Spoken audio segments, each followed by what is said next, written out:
নমস্কার। হ্যালো বন্ধুরা, আশা করতেছি সবাই ভালো আছেন, আমিও ভালো আছি। প্রতিদিনের মতো আজকে একটা রেসিপি নিয়ে চলে এলাম। এর আগেও আমি গাটি কচু দিয়ে মাছ রান্না করে দেখিয়েছি। এবারে গাটি কচু দিয়ে অন্যরকমভাবে মাছ রান্না করে দেখাবো। এই জন্য আমি এখানে কালবাউস মাছ নিয়ে নিয়েছি। আমি লবণ হলুদ দিয়ে দিব হলুদ গুঁড়ো, লবণ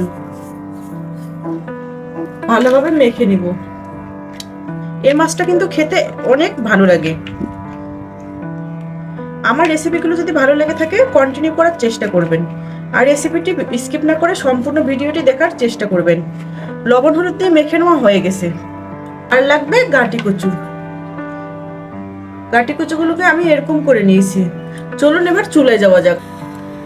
এখানে চুলা জ্বালিয়ে একটা প্যান বসিয়ে জল দিয়ে দিব। জল দিয়ে কচুর গাটিটাকে দিয়ে দিব সেদ্ধ করার জন্য। ঢাকনা দিয়ে আমি ততক্ষণ চুলা জ্বালিয়ে যতক্ষণ না পর্যন্ত সেদ্ধ হয় ততক্ষণ জাল দিয়ে দিব। কচুর গাটিটা আমার সিদ্ধ হয়ে এসেছে। এবারে একটা চামচের সাহায্যে আমি গাটি কচুগুলোকে এরকম করে ভেঙে নিব।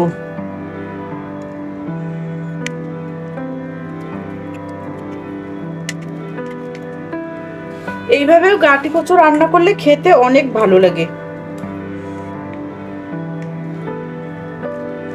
আমার ভেঙে নেওয়া হয়ে গেছে।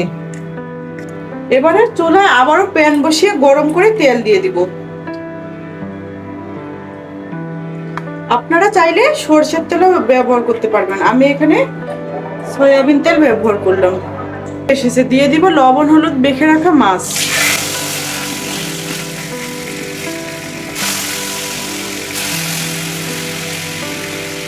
মাছটাকে ভালো করে ভেজে নেব। মাছটাকে ভেজে নেওয়া হয়ে গেছে, এবারে উঠিয়ে নেব। এবারে এই তেলের মধ্যে দিয়ে দিব রসুনটাকে থেতো করে নিয়েছি, গোটা জিরে দিয়ে দিব, পেঁয়াজ কুচি, পেঁয়াজটাকে ভেজে নিব। আমার রেসিপিটি যদি ভালো লেগে থাকে একটা লাইক করবেন, একটা কমেন্ট করে যাবেন, চ্যানেলটিকে সাবস্ক্রাইব করে পাশেই থাকবেন। আপনারা বাসায় এইভাবে অল্প গাটি কচু দিয়েও অনেকটা তরকারি রান্না করতে পারবেন। পেঁয়াজটাকে আমার ভেজে নেওয়া হয়ে গেছে। এবারে আমি যে গাটি কচুগুলোকে সিদ্ধ করে নিয়েছি এগুলো দিয়ে দিব। একটু ভেজে নিয়ে জল দিয়ে দিব যেন পুড়ে না যায়। এবারে একে একে সব মশলাগুলোকে অ্যাড করব লবণ, হলুদ গুঁড়ো, মরিচ গুঁড়ো, যে যেমন ঝাল পছন্দ করেন সে এরকম মরিচ গুঁড়োটা দিবেন, ধনে গুঁড়ো, জিরে গুঁড়ো দিয়ে ভালোভাবে নেড়ে দিব।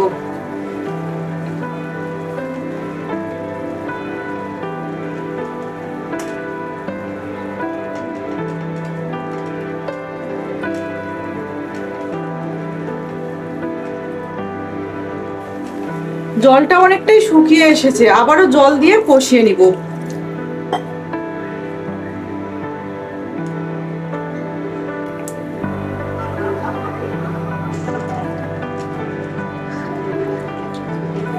এই রান্নাটা কিন্তু মিডিয়াম থেকে লয়ের মধ্যে রাখতে হবে, নইলে কড়াইয়ে লেগে যেয়ে পুড়ে যেতে পারে।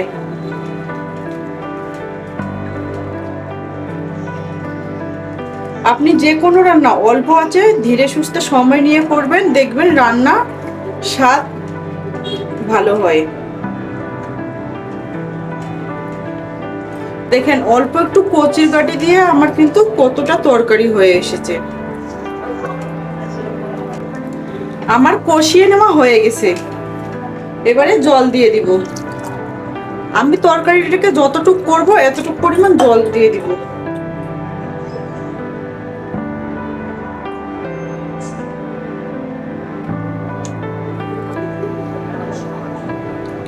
তরকারিটার ব্রক চলে এসেছে, এবারে দিয়ে দিব ভেজে রাখা মাছ।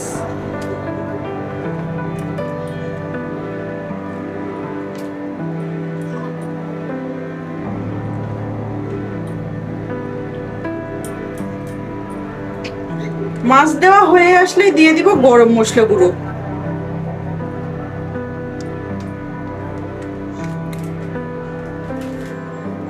আরো আমি 5 মিনিটের মতো রান্না করে নিব, একবারে লো আছে।